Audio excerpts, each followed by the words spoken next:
दोस्तों, welcome to my channel smart stock insights. आज हम बात करने वाले हैं कि कल को यानी 10 सितंबर को निफ्टी, बैंक निफ्टी और सेंसेक्स क्या कर सकते हैं। ठीक है, और आज क्या हुआ ये भी बताऊंगा। तो स्टार्ट करते हैं हम निफ्टी से। देखो यार, आज क्या हुआ है। अगर हम डेली बेसिस पे देखें, आज कुछ नहीं किया इसने।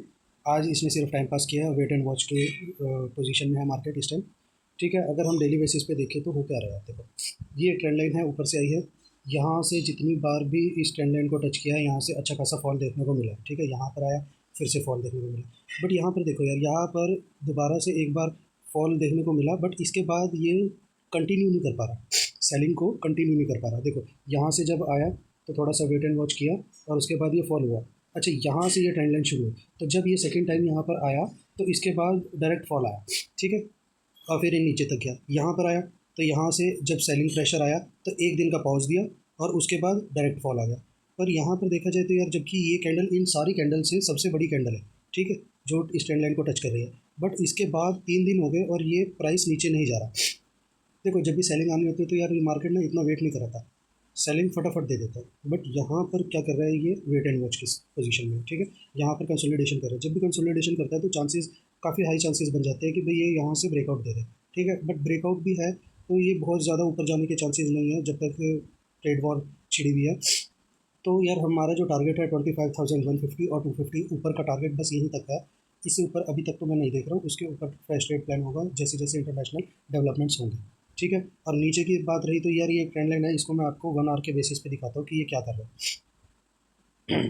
देखो, ये एक ये डेली बेसिस पे मैंने, ये जब कैंडल बनी थी तो मैंने आपको बताया था मॉर्निंग स्टार है, और जब भी ये बॉटम पे बनता है तो ये अच्छा खासा ऊपर मतलब लेके जाता है, डायरेक्शन चेंज करने की कोशिश में रहता है। ठीक है, ट्रेंड रिवर्सल करने की कोशिश में रहता है। तो देखो यार, जब ये आया तो उसके बाद ये वापस इस ट्रेंड लाइन को टच कर चुका है। ठीक है, ये बात कंप्लीट हो गई थी। अब इसी पोजीशन से इसका एक स्ट्रक्चर बन रहा है, जो कि मैं आपको 1 आवर में दिखाता हूँ तो आपको ज़्यादा बेटर समझ में आएगा। ये देखो, इसी जगह से इसने अपना स्ट्रक्चर चेंज करना शुरू किया और ये higher low, higher high, higher low, higher high, higher low, higher high, इसी स्ट्रक्चर में है। ठीक है, ये बात मैंने आपको कल परसों में भी बताई थी कि यार ये अभी पॉजिटिव स्ट्रक्चर में है, अपना डब्ल्यू पैटर्न इसने कंप्लीट किया था और अभी भी ये पॉजिटिव स्ट्रक्चर में है। इसका स्ट्रक्चर चेंज नहीं हुआ तो अभी हमें नेगेटिव नहीं लेना है। जब तक ये ट्रेंड लाइन ब्रेक डाउन नहीं दे देता, और वो भी 1 आवर के अंदर, एटलीस्ट 1 आवर की कैंडल हमें इसके नीचे चाहिए, अच्छी सी कैंडल चाहिए, तब जाके हम मानेंगे कि भाई ये प्राइस नीचे आने को रेडी है। अदरवाइज़ अभी ये धीरे धीरे धीरे धीरे ये ऊपर जा रहा है और हो सकता है कि एक बड़ी सी कैंडल बना दे और यहाँ पर डायरेक्ट ये ऊपर चला जाए। ठीक है, 25,150 और 250 के आसपास तक। ठीक है, अदरवाइज़ गैप अप में भी जा सकता है, बट उसके चांसेस थोड़े कम ही लग रहे हैं यार। तो अभी देखो, मार्केट जो है ये वेट एंड वॉच कर किस चीज़ का रहा है। देखो, दो फैक्टर्स है इसमें। एक तो वही बात है यार, जो ट्रंप ने टैरिफ्स का इशू क्रिएट कर रखा है। ठीक है, तो टैरिफ्स के ऊपर अगर कोई नई डेवलपमेंट जब तक नहीं आती तब तक मार्केट वेट एंड वॉच कर रहा है, और जो मूवमेंट थी 50% के हिसाब से, उसे मार्केट ऑलरेडी डाइजेस्ट कर चुका है। ठीक है, मतलब अभी डाइजेस्ट कर रहा है। अगर फेज़ 2 सेंक्शन आते हैं या इसके अलावा अगर ट्रंप, कुछ और न्यूज़ आती है कि ट्रंप ने कोर्ट में फाइल कर दिया है केस, तो भी मार्केट के गिरने के चांसेस रह सकते हैं। अदरवाइज़ देखो यार, इसके अलावा जो सेकंड चीज़ है उसे मैं देख रहा हूँ कि यार जो सेकंड थिंग है वो थोड़ी ज़्यादा इम्पैक्ट अभी कर सकती है। वो क्या है कि यार देखो, कल या परसों आई थिंक आया था यूएस का सीपीआई डेटा। सीपीआई डेटा में क्या आया कि उसमें वो एक्सपेक्ट कर रहे थे कि 75,000 जॉब्स जो हैं वो क्रिएट हुई होंगी। ये था एक्सपेक्टेशन, बट जो रिज़ल्ट आया उसमें था 25,000 या 35,000 इतनी ही जॉब्स आई।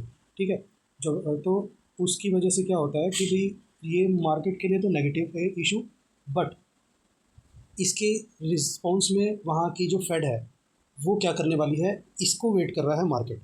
देखो, जो डेटा आया है वो तो नेगेटिव आया है। ठीक है, उसकी वजह से क्या होता है कि जब भी वहाँ की सिचुएशन वर्स्ट होती है और लोगों के पास जॉब कम होती है, तो इशू क्या रहता है कि भाई जो वहाँ पर की जो फेड है, वो वहाँ का इंटरेस्ट रेट है जो बैंक्स को लैंड करती है, इंटरेस्ट रेट वो कम कर देती है। ठीक है, तो मार्केट एक्सपेक्ट कर रहा है यार एटलीस्ट 50 बेसिस पॉइंट्स का जो इंटरेस्ट रेट है वो गिरना चाहिए। ठीक है, जो कि फेड के ऊपर दबाव भी है ट्रम्प की तरफ से। अगर 50 बेसिस पॉइंट्स तक का जो गिरता है, मतलब 50 बेसिस पॉइंट्स रिड्यूस किए जाते हैं, तो मार्केट उसको सेलिब्रेट करेगा, क्योंकि वहाँ की जो कॉरपोरेट है और वहाँ की जो इंडस्ट्रीज़ है उनको सस्ता लोन मिलेगा और इससे वो कर पाएंगे काम।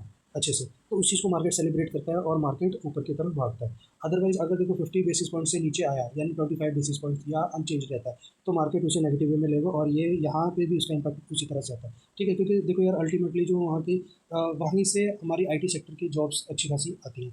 ठीक है, और मतलब पैसा आता है आईटी सेक्टर को। तो अगर वहाँ की गवर्नमेंट वहाँ के कंपनीज़ के लिए अगर रिलैक्सेशन नहीं देती है तो उसका इम्पैक्ट यहाँ की मार्केट पे भी पड़ेगा और ये हमारे यहाँ की आईटी मार्केट भी गिरेगी और ये जो शेयर मार्केट है ये भी गिरेगा। ठीक है, तो इसी चीज़ का वेट एंड वॉच चल रहा है जो कि है 16 और 17 तारीख को। तो इस चीज़ को भी मार्केट काफ़ी वेट एंड वॉच में लेके बैठा हुआ है और जिसकी वजह से ये धीरे धीरे चल रहा है। ठीक है, अब ये देखो यार, हो सकता है कि कल को यहाँ पे कल परसों में यहाँ तक आ जाए। ठीक है, 25,150 तक आए और वहाँ तक वेट एंड वॉच करे, या यहाँ पे भी रह सकता है या यहाँ पर आके नीचे भी वेट एंड वॉच कर सकता है। अब हम कैसे जानेंगे कि यार ये कहाँ पर जाएगा और हमें क्या ट्रेड करना है, हमें कैसे ट्रेड करना है? तो देखो यार, मैं आपको बता देता हूँ। 15 मिनट के हिसाब से देखें चाहे 1 आवर के हिसाब से देखें, ये जो ट्रेंड लाइन है यार इसका तो टूटना ज़रूरी है अगर नीचे के लिए ट्रेड इनिशिएट करना है। ठीक है, ये ट्रेंड लाइन टूटनी ज़रूरी है। 24,750 के नीचे अगर 1 आवर में सस्टेन करता है प्राइस तो ये नीचे जाने के लिए तैयार रहेगा। उसमें भी यार देखो से 24,650 और 600 ये सेकंड टारगेट होगा, उसके बाद ये नीचे तक आएगा। ठीक है, 24,400 तक, तो ये हो जाता है नीचे के लिए। अदरवाइज़ अभी हम इसे पॉजिटिव में लेके बैठे हैं क्योंकि ये जो स्ट्रक्चर है यार ये पॉजिटिव है। ठीक है, और ये हायर लो है और ये ऊपर जा रहा है। जब तक ये हायर लो नहीं टूटेगा तब तक हम अभी इसे पॉजिटिव में ही लेके चलेंगे। ठीक है, ये धीरे धीरे जा रहा है और हो सकता है कि यार अचानक से ये फट जाए और ऊपर तक आ जाए। ठीक है, हालांकि ये जो ट्रेंड लाइन है इसकी वजह से काफ़ी कॉशियस होकर ट्रेड करना होता है। बड़े टारगेट हम अचानक से नहीं ले सकते, छोटे छोटे टारगेट लेके ही प्ले करना होता है इस ऐसी सिचुएशन में। ठीक है, और अगर यार देखो ऑप्शन बायर्स हैं उनके लिए तो बहुत गंदा मार्केट है। ठीक है, अगर आज कोई लेके बैठा होगा कल की वजह से कि भाई कल से मार्केट पॉजिटिव में है और ये ऊपर जा रहा है, तो यार अगर आज दोबारा से किसी ने री एंट्री ली है तो कुछ खास बना नहीं है ऑप्शन बायर के लिए, उल्टा लॉस ही हुआ। ठीक है, क्योंकि यार ये मार्केट बहुत ही फ्लैट मार्केट है। ठीक है, इस मार्केट में ऑप्शन बायर को कोई पैसा नहीं मिलता, ये मार्केट होता है ऑप्शन सेलर्स का। इस टाइम पे अगर किसी ने कोई प्ले कर भी रहा होगा तो ऑप्शन सेलिंग में बैठा है तो अच्छा पैसा बना रहा है क्योंकि प्रीमियम डीके हो रहा है। ठीक है, ऑप्शन बायर कुछ भी नहीं कमा रहा है, उल्टा नुकसान कर रहा है। या फ्यूचर में जिसने बाइंग कर रखी है और वो स्ट्रक्चर का वेट कर रहा है अनटिल ये स्ट्रक्चर ब्रेक नहीं होता तब तक का वेट कर रहा है तो वो पैसा बना रहा है। ठीक है, और इसमें कुछ भी नहीं है तीसरा। तो देखो यार कल का प्लान क्या रह सकता है? कल का प्लान में यार देखो न्यू एंट्री कोई नहीं लेनी है क्योंकि ऊपर से भी काफ़ी तगड़े तगड़े रेजिस्टेंस है, तो ऊपर से कोई एंट्री नहीं लेनी है। ऊपर चला भी जाता है तो यार कोई बात नहीं, जाने दो। एक बार न्यूज़ कंफर्म हो जाती है कि भाई क्या डेवलपमेंट्स हुए हैं उसके हिसाब से फिर से एक बार बन जाएगा। ठीक है, ट्रेड दोबारा से बन जाएगा। न्यू एंट्रीज़ के लिए कुछ भी नहीं है। जो ओल्ड एंट्रीज़ हैं वो यार पॉजिटिव में बैठे रहे तो ठीक है, अनटिल अनलेस 750 नहीं ब्रेक करता, 24,750 ब्रेक नहीं करता तब तक के लिए बैठे रहो। ऑप्शन सेलिंग में बैठे हो तो सबसे बढ़िया है यार, प्रीमियम डीके कर रहा है, विक्स 11 के अराउंड है और इसमें प्रीमियम डीके ही चलता रहता है, तो यार ऑप्शन सेलर्स के बहुत मज़े हैं। बाकी सब के लिए ऐसे ही है, फ्यूचर्स के लिए भी ठीक है, उसके लिए भी मतलब एटलीस्ट ये तो नहीं है कि प्रीमियम डीके हो रहा है जो ऑप्शन बायर्स के लिए होता है। ठीक है, तो ये है कल का प्लान यार। अगर कल का प्लान कल के हिसाब से देखा जाए तो यार यहीं पर अगर कहीं ओपनिंग होती है तो ये इसे पॉजिटिव में ही लेके बैठे रहना है अनटिल अनलेस ये नहीं ब्रेक करता है। ठीक है, नीचे के लिए मैंने आपको बता दिया। अब बात कर लेते हैं यार बैंक निफ्टी की। बैंक निफ्टी क्या करता है? तो यार देखो बैंक निफ्टी का मैंने आपको पहले भी बताया हुआ है कि ये एक हेड एंड शोल्डर का ये शोल्डर और ये राइट शोल्डर, इसका ब्रेकडाउन बहुत अच्छा हुआ है और ये इसी वजह से बैंक निफ्टी के मुकाबले काफ़ी ज़्यादा प्रेशर में है। निफ्टी तो देखो देखो निफ्टी ने तो यहाँ से जब इसका पॉजिटिव पैटर्न बना तो ये फिर भी काफ़ी ऊपर तक गया। बट बैंक निफ्टी को देखा जाए तो यार बैंक निफ्टी ने तो कुछ भी नहीं किया, ये पॉजिटिव पैटर्न बना और यहीं पर बैठा हुआ कंसोलिडेशन करके बैठा हुआ है। क्यों? क्योंकि यार ऊपर से इसका ब्रेकडाउन ऑलरेडी है और ये ज़्यादा से ज़्यादा ऊपर जाएगा भी तो यहाँ तक 54,800 या 55,000 तक जाएगा, वो भी रिट्रेसमेंट के तौर पर। ठीक है, तो अभी इसका पॉजिटिविटी नहीं है। बैंक निफ्टी को अभी प्ले ना करा जाए तो अच्छा है। ठीक है, फिर भी मैं आपको 1 आवर में दिखा देता हूँ 1 आवर में क्या कर रहा है। 1 आवर में देखो यार इसका स्ट्रक्चर फिलहाल पॉजिटिव है, ये डब्ल्यू पैटर्न की फॉर्मेशन में है और ये जब तक ये जगह नहीं टूटती है तब तक कुछ नहीं करना है। ठीक है, ये पॉजिटिव में बैठा रहेगा। मैं आपको ट्रेंड लाइन ड्रॉ कर देता हूँ।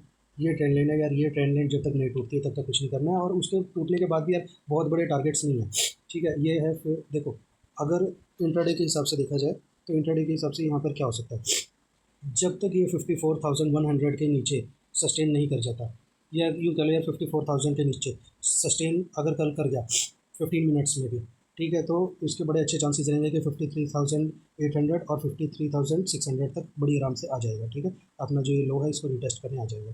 अदरवाइज़ अभी पॉजिटिव में है, और अगर बहुत ही छोटा रिस्क लेना है तो 54,100 ये जो एरिया है इसके पास से अगर यहीं पर कहीं ओपन होता है तो बस इसके पास से आप पॉजिटिव में बैठ सकते हो। ये धीरे धीरे ग्रेजुअली ऊपर जा रहा है। ठीक है, तो हो सकता है कि कोई न्यूज़ की वजह से किसी भी रीज़न से ये थोड़ा और ऊपर तक चला जाए। ठीक है, ऊपर के लिए जगह अच्छी खासी है, नीचे का ऐसा छोटा सा है, तो ये एक प्ले किया जा सकता है। अगर ऊपर गैप अप खुल गया तो कुछ नहीं करना यार, तब छोड़ देना।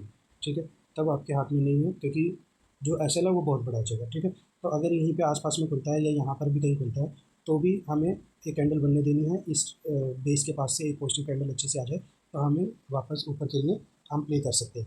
अदरवाइज़ कुछ नहीं करना है। अगर यहाँ से ये ब्रेक डाउन दे देता है, एक ठीक ठाक सा ब्रेक डाउन दे देता है, तो फिर ये नीचे जो 2 पॉइंट्स बनाए हैं वहाँ तक ये जा सकता है। ठीक है, अब रही बात सेंसेक्स की, तो सेंसेक्स देखते हैं सेंसेक्स क्या कर रहा है। सेंसेक्स बिल्कुल निफ्टी की लगभग हूबहू कॉपी बना के बैठा हुआ है। ठीक है, बस इतना है कि ये अपने स्ट्रक्चर पॉइंट से थोड़ा दूर है, स्ट्रक्चर नहीं, ये जो ट्रेंड लाइन है इससे थोड़ा सा दूर है। तो यार ओवरऑल देखा जाए इसमें 1 आवर में ये क्या कर रहा है, तो 1 आवर में ये भी पॉजिटिव में बैठा है, ट्रेंड लाइन इसकी भी वैसी बनी हुई है।